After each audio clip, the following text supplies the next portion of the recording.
দক্ষিণ কোরিয়ায় বাংলাদেশ স্কোয়াডের পিকনিকে প্রধান অতিথি হিসেবে আসলো ময়ূরপঙ্খী। ক্লান্ত ভরা প্রবাসী, যদি একটু আনন্দ করা যায় তাহলে কে না চেষ্টা করবে। দক্ষিণ কোরিয়ার থেগু শহরে বাংলাদেশ স্কোয়াডের পিকনিক চলছে। স্ট্রেস ডিপ্রেশন কাটানোর জন্য এরকম পিকনিক দরকার। নুডলস, আর এটাকে কোরিয়ান ভাষায় বলে রামিয়ন। আর এটা দেখেন আমরা খাচ্ছি হচ্ছে প্রাণ সস, সসের বস প্রাণ সস দিয়ে খাচ্ছি।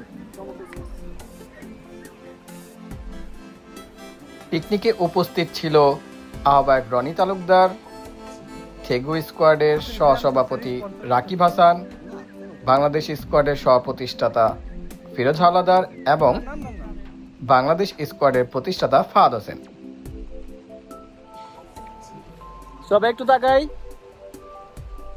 এই যে আলম,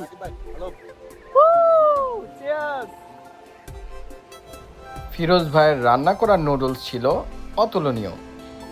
দক্ষিণ কোরিয়ার নেচার পার্কে এই নুডলস খাওয়াটা ছিল খুবই দারুণ একটা বিষয়। নুডলসের গ্রানে ময়ূরও ছুটে এসেছিল আমাদের পিকনিকে।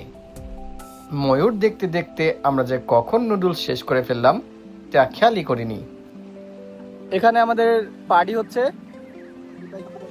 আর এখানে ময়ূরের পার্টি হচ্ছে। দেখেন ওই যে দূরে ওই ময়ূর, কিন্তু এখানে সবাই আমরা খুবই খুশি, ময়ূর আমাদের সামনে।